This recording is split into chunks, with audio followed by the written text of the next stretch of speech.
हम लोग अपने आज के इस कार्यक्रम का विधिवत शुभारंभ कर रहे हैं और आज के इस प्रेजेंटेशन के लिए मैं प्रथम संस्था से राज्य प्रमुख के रूप में सज्जन शेखावत जी हमारे साथ है।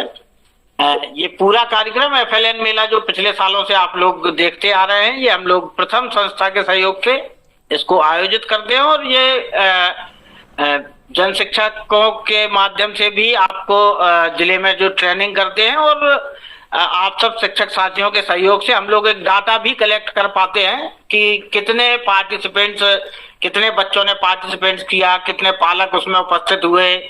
तो अब इसमें जो एक नई कड़ी हम लोगों ने इस बार सम्मिलित की है सामुदायिक सहभागिता और अभिभावकों की सहभागिता की दृष्टि से, उसको लेकर के आज के इस प्रेजेंटेशन के लिए मैं आमंत्रित करता हूं श्री सज्जन जी को कि वो आज के इस प्रेजेंटेशन को आगे बढ़ाए। आदरणीय सज्जन जी। धन्यवाद लोकेश जी।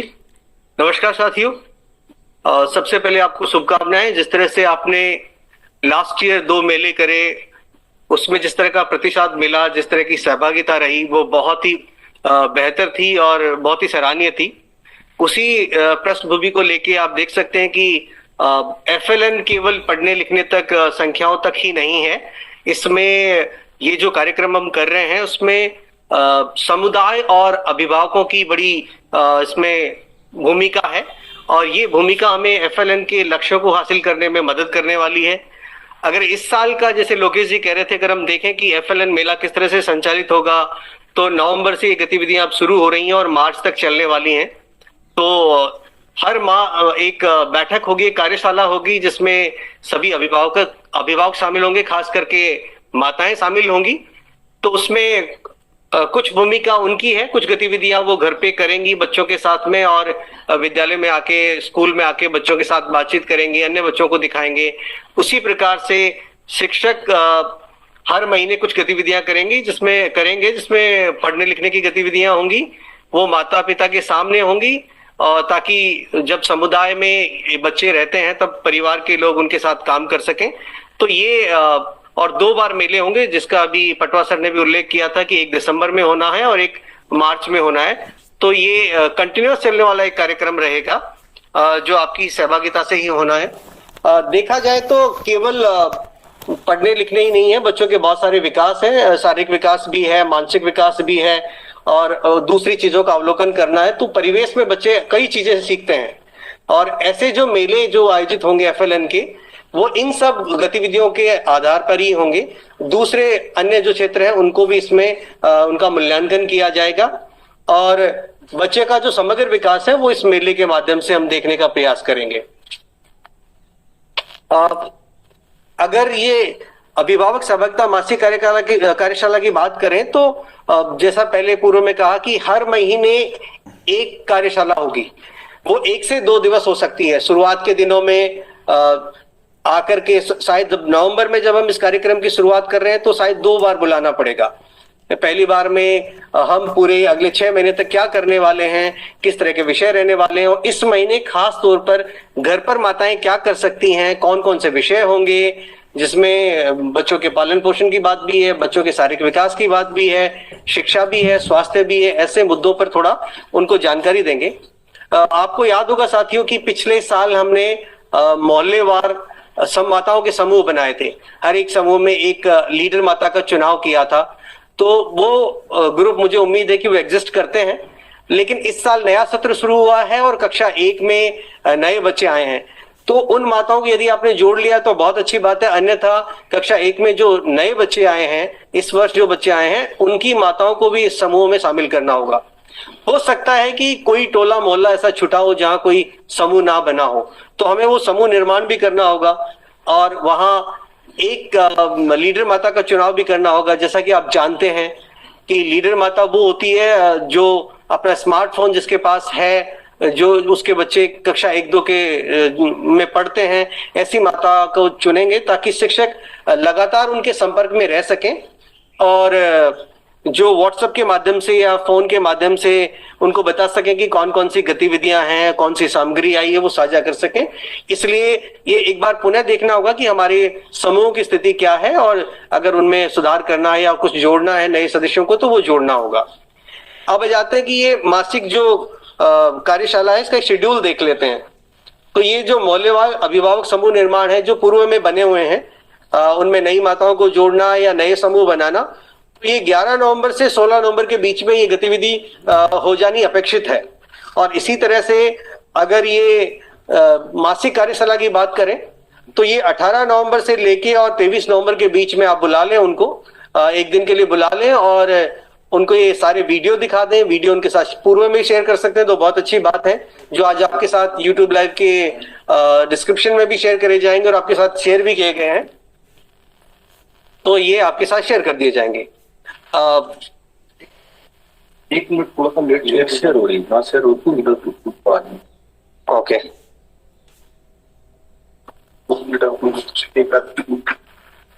तो बाबी तो आप आपको ये तिथियां आप नोट कर लें और इसके अनुसार ही काम करें। आगे बढ़िए। तो अब आपके सामने एक प्रपत्र आ रहा है, जो आपने समूह निर्माण की प्रपत्र आपके साथ पिछले वर्ष भी था, इसमें कुछ बदलाव नहीं है। तो ये जो प्रपत्र है इसमें आप उसको रजिस्टर में बना सकते हैं, आपको अलग से फोटो कॉपी कराने की आवश्यकता नहीं। सॉफ्ट कॉपी आपके साथ शेयर कर दी जाएगी, आपके जितने भी व्हाट्सएप समूह बने हैं उस पर शेयर कर दी जाएगी, राज्य शिक्षा केंद्र से भी आपको भेज दी जाएगी। तो ये आप रजिस्टर में इस तरह का एक फॉर्मेट बना लें और उसमें सभी माताओं की जो सामान्य जानकारी है वो ले लें।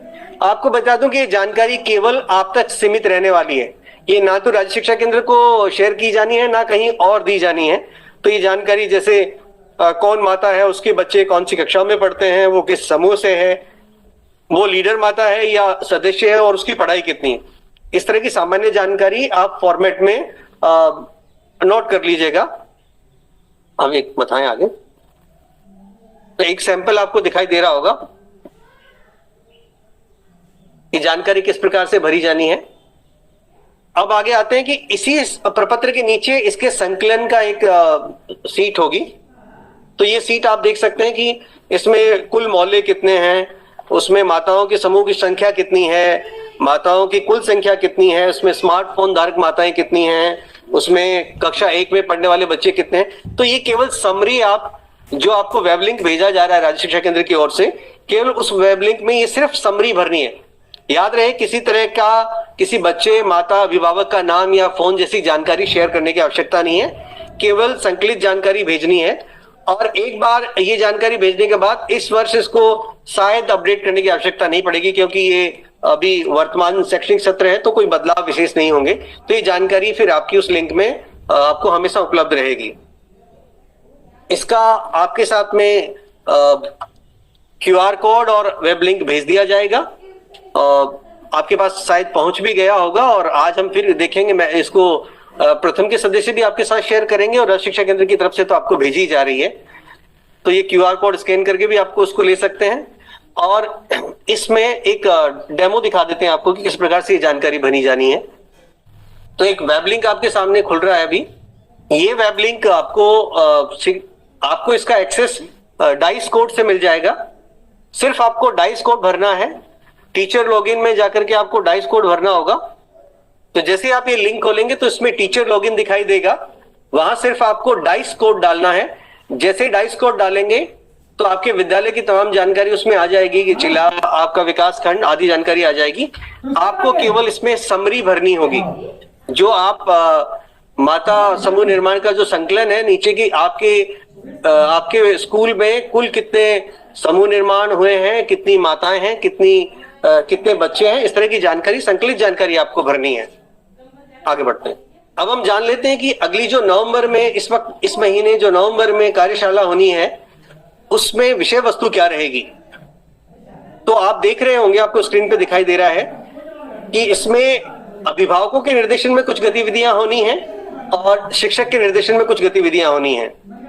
तो अभिभावक से अपेक्षित ये है कि वो घर पे ये गतिविधियां करें बच्चों के साथ में। उदाहरण के तौर पे खिलौने बनाना, तो खिलौने बना करके लाएं और फिर अन्य बच्चों को स्कूल में दिखाएं कि उन्होंने कैसे बनाए हैं। उनकी खिलौने बनाने के पीछे कोई कहानी हो सकती है तो वो कहानी सुनाएं। और समय से दोस्ती का जो वीडियो यहाँ से भेजा जा रहा है उसको देख करके अलग अलग समय पे हम कैसे करते हैं और समय को कैसे देखा जाता है, ये 2 गतिविधियां अभिभावकों ने, खासकर माताओं ने घर पर बच्चों के साथ करना है और विद्यालय में आके शिक्षकों को फीडबैक देना है। फिर अगर शिक्षक के निर्देशन में बात करें तो बच्चों के शारीरिक विकास के बारे में कितना बड़ी है, यानी कि ऊंचाई और उसके वजन की जानकारी के लिए गतिविधि करनी है। आंगनबाड़ी कार्यकर्ता की सहायता से ही सामान मिल सकता है कि वो उसकी हाइट नापे और वजन नापे। और इसी प्रकार से कैलेंडर का उदाहरण देकर कि बच्चे का जन्मदिन, किस बच्चे का जन्मदिन है, दिवाली कब आई थी, होली कैसे आई थी, तो वो आपको एक वीडियो, शॉर्ट वीडियो आपके साथ शेयर किया जा रहा है। ये सारी गतिविधियां नवंबर महीने में की जानी है और इनके सभी गतिविधियों के वीडियो आपके साथ शेयर कर दिए गए हैं। इस YouTube लाइव के डिस्क्रिप्शन में आपके साथ में शेयर कर दिए जाएंगे। तो इस तरह की गतिविधियां नवंबर में करना है। तो इससे दो चीजें होंगी कि अभिभावकों को लगेगा कि वो किस प्रकार से बच्चों के शैक्षणिक विकास में सहयोग कर सकते हैं और शिक्षक उन्हें सरल तरीके से घर पर करने योग्य गतिविधियां कैसे बता सकते हैं। अब एक वीडियो देखते हैं हम लोग। चूल्हा बना रहे हैं तो बनाने के लिए उसके लिए रखा, फिर अपने बच्चे के लिए चूल्हे बनाने की तैयारी की। पहले इस चूल्हे बनाने के लिए 3 पार्ट में मट्टी को करते हैं। ये रह गया चूल्हा है, ये पे अपन खाना बनाते, मम्मी लोग खाना बनाते। अब बनाएंगे हम कढ़ाई है, पूरी निकालेंगे। ये बनाने के लिए मट्टी लाएंगे थोड़ी सी, पहले जैसे चूल्हे के लिए लाए थे ना, ऐसी मट्टी लाएंगे।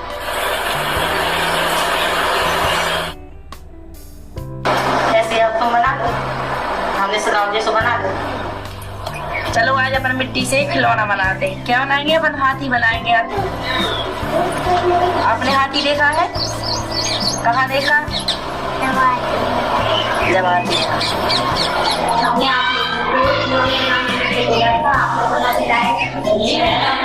आप क्या लाएंगे? आप गार्डन बना और आप बच्चे पीछे ये जब हम छोटे लोग देख के अपनी मम्मी से करते थे, जब मम्मी खाना है इसको बनाना बताओ, तो मेरी मम्मी ने मुझे बनाना बताया। आज मैंने अपनी बेटी को बनाना बताया हाथी के बारे में।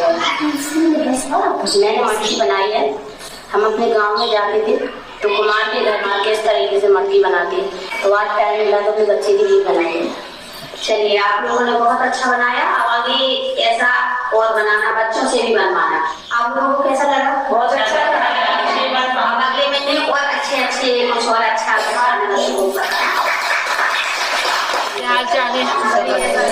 बढ़िया। मैंने आपको समय के बारे में बताया था, आपने करवाया बच्चों से? हाँ, करवाया। जो आपने बताया हमने सब करवाया समय पे, उतना समय पे बच्चे अब सब सीख गए। आराध्या, मैं आज तुमसे घड़ी के बारे में पूछूंगी और तुम मुझे बताना। ठीक है मम्मी। हमारे पास एक ये घड़ी है, ठीक है? देखो इसमें घड़ी में क्या क्या होता है। जो छोटी सुई होती है वो घंटों की होती है और जो बड़ी होती है वो मिनट की होती है। मैं तुम्हें घड़ी सेट करना सिखाती हूँ। ये जो छोटा वाला कांटा है, जैसे तुम्हारे स्कूल की छुट्टी का समय 4:30 बजे, तो ये हम छोटी वाली सुई घंटे पे रख देंगे और जो बड़ी सुई है वो 6 पे रख देंगे। तो ये हो गए अपने 4:30, ठीक है? सुबह कितने बजे जगते हैं? 7 बजे। तो 7 बजा के बताओ इस घड़ी में मुझे। आराध्या, मुझे बताओ अपन नाश्ता कितनी बजे करते हैं? 9 बजे। तो इस घड़ी में 9 बजा के बताओ। आप स्कूल कितनी बजे जाते हो? 10 बजे। 10 बजा के बताओ। आप खेलने कितनी बजे जाते हो? 5 बजे। 5 बजा के बताओ। जो मैंने बताया था वो बच्चे कर पा रहे थे, घड़ी में टाइम देख पा रहे थे। हम बच्चे से पूछते हैं कि बेटा आप कितने बजे उठते हो? तो मम्मी 7 बजे। तो 7 बजे घड़ी में बताओ बेटा कैसे बजते हैं 7? तो बच्चा ने 7 बजे बजा कर बताया। आप लोग इसी तरह से करवाते रहना। अभी आपने देखा कि इस तरह की छोटी छोटी गतिविधियां अभिभावक बच्चों के साथ घर पे कर सकते हैं। तो इनके सभी के वीडियो आपके साथ शेयर कर दिए गए हैं। तो ये आप अपने जो अभिभावक माता समूह बने हुए हैं उनमें शेयर कर दें। अभिभावकों को, खासकर माताओं को स्कूल में बुलाकर उनको ये वीडियो दिखा दें और उनको बता दें कि वो किस प्रकार से ये गतिविधियां बच्चों के साथ में कर सकते हैं। ये गतिविधियां करने के लिए अभिभावक पूरी तरह से स्वतंत्र हैं। वो जब खिलौने बना रहे हैं तो उनको जिस तरह के भी खिलौने बनाने हैं या उसमें कुछ क्रिएटिविटी करनी है, कुछ अलग काम करना है तो करने के लिए ये एक तरह से बच्चों को अपने अभिभावकों के साथ में काम करने का मौका देना सोच के साथ में शुरू किया गया है। तो इसमें अगर कुछ परिवर्तन होते हैं तो स्वीकार्य है। आप ये बहुत हार्ड एंड फास्ट नहीं रहे कि ये बताया तो इतना ही करें। अभिभावक बहुत क्रिएटिव हैं, शायद वो कुछ अलग भी करेंगे, तो उनको मौका दें। अब थोड़े वीडियो देखते हैं, हम 2 वीडियो और देखते हैं। शिक्षक किस प्रकार से विद्यालय में गतिविधियां करेंगे और अभिभावकों को उन गतिविधियों का डेमो देंगे। चलो आज इसका वजन और लंबाई तय करना है। 15 किलो। कितने साल का है? 7 साल। कौन सी क्लास पढ़ रहे हैं? 2 में। नाम क्या है? गणेश।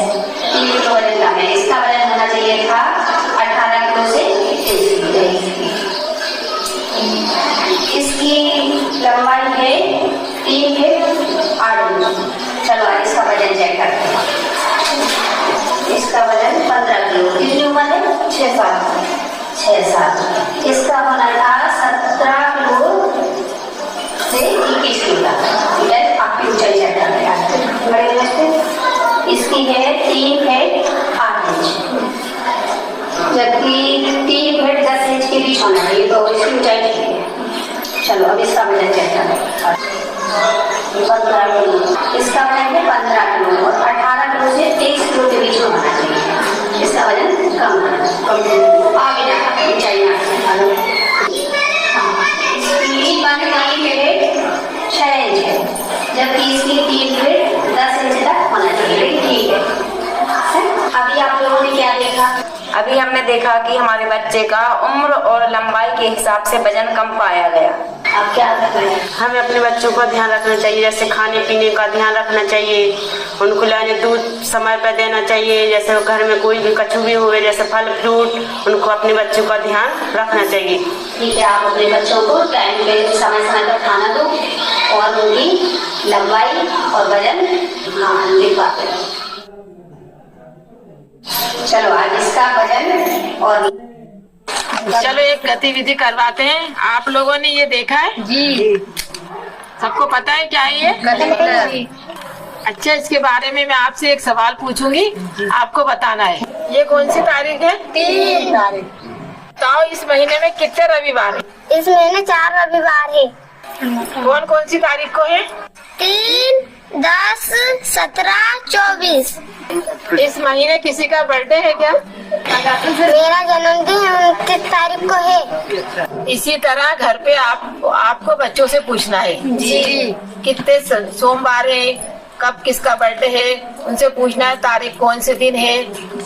बच्चों से करवाएंगी? जी। बच्चों को हम इसी तरह कैलेंडर से सिखाएंगे, तारीख, बर्थडे, दिन।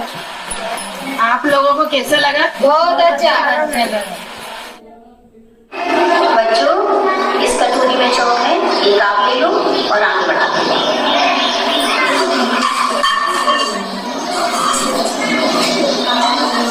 अब हम एक खेल खेलते हैं।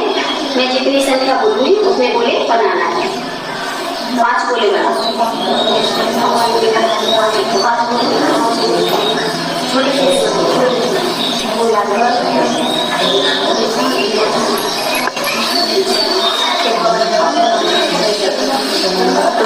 चलो अब सब लोग 7 गोले बनाएंगे।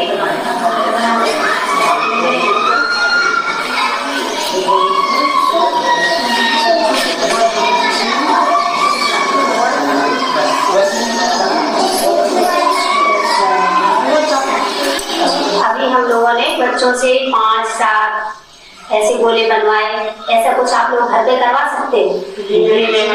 क्या करवा? हम आटे के गोले बनवा के हम अपने बच्चे से गिनती करवा सकते हैं। मैं अपने बच्चे से कागज के गोले बनवा सकते हैं और उनकी गिनती भी करवा सकते हैं। इसी तरह से आप लोग गतिविधि करवाते रहिएगा। बच्चों, इस कटोरी में चौक है। तो साथियों, आपने देखा कि इस प्रकार से सारे वीडियो उपलब्ध हैं जो नवंबर में होने वाली कार्यशाला उसके लिए इस्तेमाल किए जाएंगे। अभी आपकी स्क्रीन पर एक और फॉर्मेट आएगा तो इस पूरी प्रक्रिया में 2 फॉर्मेट यूज होंगे। एक पहले आप देख चुके हैं जिसमें जितने भी माता समूह का निर्माण होगा, अभिभावक समूह का निर्माण होगा, उसकी जानकारी शिक्षक के पास रहने वाली है। उसी तरह उसको एक और फॉर्मेट बनाना होगा जिसमें वो जब ये हर महीने कार्यशालाएं होंगी तो कौन माता आई हैं और कितने बच्चे उपस्थित हुए उनकी जानकारी उसमें नोट करनी होगी। आपके सामने एक फॉर्मेट दिखाई दे रहा है जिसमें आपके विद्यालय की जानकारी है और साथ में ही माताओं की जानकारी है। तो वो कौन सी माता उस दिन उपस्थित हुई है उसकी जानकारी आपको लिखनी होगी उसमें। तो ये हर महीने आपको एक फॉर्मेट भरना होगा और ये आप ही के पास रहना है। उसी प्रकार से जैसे पिछले फॉर्मेट की समरी दी थी, इसकी भी समरी राज्य शिक्षा केंद्र को भेजी जानी है। तो उसमें जैसे कितनी माताएं हैं और कितनी माताएं उपस्थित हुई हैं, कितने बच्चों में से कितने बच्चे उपस्थित हुए हैं, सिर्फ इतनी जानकारी है। ध्यान रहे दोनों फॉर्मेट की जो समरी होगी वही राज्य शिक्षा केंद्र को भेजी जाएगी। किसी बच्चे का नाम, किसी मोबाइल नंबर या दूसरी व्यक्तिगत जानकारी किसी भी वेब लिंक में नहीं भरी जानी है। तो इसका भी एक वीडियो हम आपको दिखा देते हैं कि वेब लिंक कैसे चलता है। उसके बाद हम थोड़ा FLN मेला को जानेंगे कि इस साल के FLN मेला में क्या सिमिलरिटीज हैं और क्या उसमें डिफरेंसेस हैं। नमस्कार साथियों, आइए देखते हैं कि अभिभावक समूह निर्माण के संकलन की जानकारी वेब लिंक में कैसे भरी जाएगी। ध्यान रहे इस जानकारी को केवल एक बार ही भरा जा सकता है और दोबारा से एडिट नहीं किया जा सकेगा। सबसे पहले आपको अपने WhatsApp पर आए हुए वेब लिंक पर क्लिक करना है। लिंक पर क्लिक करते ही आपको एक लॉगिन पेज दिखेगा। यहां पर आपको 2 ऑप्शन दिखेंगे, टीचर लॉगिन और प्रथम मेंबर। आपको टीचर लॉगिन पर क्लिक करना है, अपने स्कूल का डाइस कोड भरना है और वापस से लॉगिन पर क्लिक करना है। लॉगिन करते ही आपको एक टैब दिखेगा जिसका नाम है अभिभावक समूह निर्माण की जानकारी। आपको इस टैब पर क्लिक करना है। टैब पर क्लिक करते ही एक फॉर्म खुलेगा जिसपे आपके स्कूल की कुछ जानकारियां पहले से ही भरी हुई होंगी, जैसे जिला, ब्लॉक, जन शिक्षा केंद्र, स्कूल का नाम और डाइस कोड। इस फॉर्म में आगे आपको कुछ जानकारियां भरनी होगी जो अभिभावक समूह प्रपत्र में संकलन में आपने जो जानकारी इकट्ठा की है। उदाहरण के लिए आपके गांव में मोहल्लों की कुल संख्या कितनी है, आपने माताओं के कुल समूह कितने बनाए हुए हैं, इन समूहों में लीडर माताओं की कुल संख्या क्या है, माताओं की कुल संख्या, स्मार्टफोन धारक माताओं की संख्या, कीपैड फोन धारक माताओं की संख्या और कुल माताओं की संख्या जिनके पास कोई भी फोन नहीं है। हमें यहाँ बच्चों की भी जानकारी बननी है, जैसे कक्षा 1-2 के कुल बच्चों की संख्या, कक्षा 1 के बच्चों की कुल संख्या और कक्षा 2 के बच्चों की कुल संख्या। यह सारी जानकारी भरने के बाद सेव पर क्लिक कर देना है। पोर्टल पर सेव हो चुकी है। इस फॉर्म में जानकारी भरते समय हमें कुछ बातों का ध्यान रखना होगा, जैसे कि एक स्कूल से केवल एक बार एंट्री की जा सकती है। इस फॉर्म में वैलिडेशन लगे हुए हैं, इसलिए गलत या अपूर्ण जानकारी सेव नहीं होगी। सेव करने के बाद एंट्री को एडिट या डिलीट नहीं किया जा सकेगा, इसलिए ध्यान से भरें। धन्यवाद। तो साथियों, ये अभी तक जो हमने चर्चा करी वो हमने चर्चा करी कि ये अभिभावक समूह जो बनने हैं वो किस प्रकार से बनने हैं, उनकी जो कार्यशाला होनी है उसमें क्या क्या गतिविधियां होंगी। तो नवंबर माह की पूरी जानकारी आपके साथ शेयर कर दी गई है और इस YouTube लाइव के माध्यम से भी आपको बताया, पर आवश्यकता पड़ने पर आप जो प्रतिनिधि आपके जिले में आने वाले हैं उनसे भी संपर्क कर सकते हैं, इवन राज्य शिक्षा केंद्र से भी बात करके जान सकते हैं। अब हम जानेंगे कि इस साल के FLN मेला में क्या क्या होने वाला है। तो पिछली बार की तरह इस बार भी हमारी अपेक्षा है कि इस मेले में आंगनबाड़ी कार्यकर्ता और जो पुराने स्वयंसेवक हैं और जो उसी विद्यालय के बड़े छात्र छात्राएं हैं और सभी अभिभावक शामिल हों, चाहे उनके बच्चे कक्षा 1-2 में पढ़ते हो या नहीं पढ़ते हो, ऐसे अभिभावकों को आमंत्रित करें ताकि वो देखें कि किस प्रकार से विद्यालय काम कर रहा है। और हर एक जो स्वयंसेवक है, हर एक जो जांच करता है, वो ये ध्यान रखे कि प्रत्येक अभिभावक को उसके सामने उसके बच्चे को रिपोर्ट कार्ड दिया गया है। इस साल एक परिवर्तन है, वो इस प्रकार से है कि गत वर्ष हमने कक्षा 1 और 2 दोनों के लिए एक ही रिपोर्ट कार्ड का उपयोग किया था, लेकिन इस वर्ष कक्षा 1 के लिए अलग रिपोर्ट कार्ड है, कक्षा 2 के लिए अलग रिपोर्ट कार्ड है। तो हर एक बच्चों के लिए एक रिपोर्ट कार्ड पहले से उपलब्ध रहेगा। अब देखते हैं कि FLN मेला में कौन कौन से स्टॉल होंगे और किस प्रकार की जांच होंगी। तो एक तो हमें पहले स्थान देखना होगा, क्योंकि अब हमारे पास काफी समय है, हम आज नवंबर में हैं और ये दिसंबर में होने वाला है मेला। तो हम तय कर लें कि ये मेला किस स्थान पर लगेगा, खुले प्रांगण में लगेगा, विद्यालय में लगेगा, या विद्यालय में पर्याप्त जगह नहीं है तो उस गांव में कोई और जगह है जहां ये मेला लगाया जा सकता है, और उसके लिए जो जरूरी सामान है, बैठने की व्यवस्था अभिभावकों की खास तौर पे, उस पे पंचायत वगैरह से भी बात की जा सकती है। मेले में पंजीयन और फीडबैक के अतिरिक्त 5 स्टॉल लगेंगी, पिछली बार की तरह ही है, जिसमें शारीरिक विकास, बौद्धिक विकास, भाषा विकास, गणित की पूर्व तैयारी और बच्चों का कोना शामिल है। तो FLN मेला की जो महत्वपूर्ण स्टॉल है वो है पंजीयन। तो हर एक बच्चे का उसके अभिभावक के सामने पंजीयन होगा। बच्चा ही जो सवाल है, जैसे उसका नाम है, माता का नाम है, स्कूल की जानकारी है, बच्चा बताएगा अभिभावक की उपस्थिति में, और शिक्षक या जो स्वयंसेवक है वो रिपोर्ट कार्ड को भरेगा, और उसी वक्त वो रिपोर्ट कार्ड उस बच्चे को उसकी माता की उपस्थिति में दे दिया जाएगा, और उसी रिपोर्ट कार्ड को लेकर के वो बच्चा और अभिभावक अन्य स्टॉल पर जाएंगे जहां उसकी अन्य दक्षताओं की जांच होगी, और जो जांच का स्तर होगा वो लिखा जाएगा। तो उदाहरण के तौर पर बच्चा अगली स्टॉल जो है वो शारीरिक विकास की जाएगा, जिसमें 3 अलग अलग क्षमताओं पर जांच होगी। आप देख रहे हैं कि हर एक क्षमता के लिए 3 लेवल डिसाइड किए गए हैं, और अगर बच्चा ये तीनों ही नहीं कर पाएगा तब कोशिश जारी है के स्थान पर टिक होगा, और अगर बच्चा कर लेता है तो उस दक्षता के सामने सही का निशान लगा देंगे। तो ये सारी जो 3 क्षमताएं, जैसे अगर हम शारीरिक विकास में देखें, संतुलन है, हाथ से कार्य करना है और निशाना लगाना है, ये सारी की सारी नेशनल एजुकेशन पॉलिसी के फ्रेमवर्क के तहत ही हम कर रहे हैं, जिसमें स्थानीय सामग्री का सहयोग करेंगे। ये अपेक्षित है कि सारा का सारा सामान स्थानीय स्तर पर ही होगा, किसी तरह का अलग से खरीदारी करने की आवश्यकता नहीं है, और काफी हद तक इस कार्ड में दी गई सामग्री का भी उपयोग कर सकते हैं। अगला स्टॉल है बौद्धिक विकास का स्टॉल है, जिसमें पैटर्न है, समय है, मुद्रा यानी लेन देन है, और वर्गीकरण है। इन 4 विषयों पे बात होगी। आज केवल आपको इस कार्ड की झलक दिखा रहे हैं।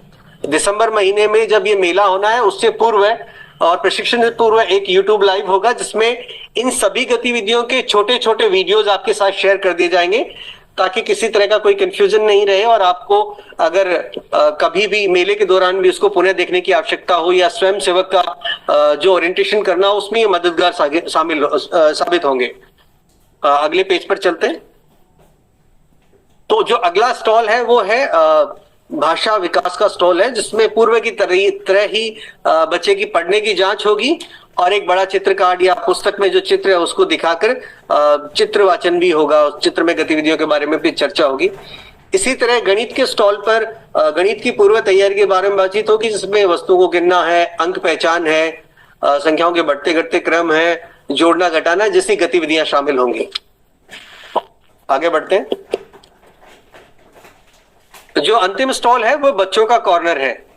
तो बच्चों का जो कोना है उसमें बच्चों के जो शारीरिक विकास है उस पर बातचीत होगी, बच्चों को रंग करने के लिए मौके मिलेंगे, और इसी तरह से उनके जो सामाजिक विकास के जो भावनात्मक और सामाजिक विकास के पहलू हैं, या गैर मौखिक जो एक्सप्रेशंस हैं उसको पहचानने के लिए उनको फोटोज वगैरह दिखाई जाएंगी। तो इसका भी डिटेल वीडियो, छोटे छोटे वीडियो में हर एक पार्ट आपके साथ उपलब्ध होगा। तो इसी तरह समानांतर स्टॉल है, लेकिन कक्षा 1 और 2 के हिसाब से थोड़े स्तरों में बदलाव है, इसलिए आपको हर एक गतिविधि के हर एक चरण का एक वीडियो उपलब्ध होगा। और आखिरी जो स्टॉल है, एक तरह से वो आप कह सकते हैं कि मेले का समापन है, एक सामूहिक बातचीत है, जिसमें शिक्षक होंगे, जिसमें स्वयंसेवक होंगे, जिसमें माताएं होंगी और गांव के अन्य लोग होंगे, जहां हर एक बच्चे और अभिभावक को मेले में शामिल होने के लिए धन्यवाद दिया जाएगा, और आगामी महीने में होने वाली गतिविधियों के बारे में बातचीत होगी। एक विशेष बात ध्यान रखने वाली है कि ये जो रिपोर्ट कार्ड होगा उसमें बच्चा कर लेता है तो उसकी दक्षता के सामने सही का निशान होगा, अन्यथा कोशिश जारी में निशान लगाएंगे, कहीं भी काटने का निशान यानी क्रॉस का निशान नहीं लगाएं।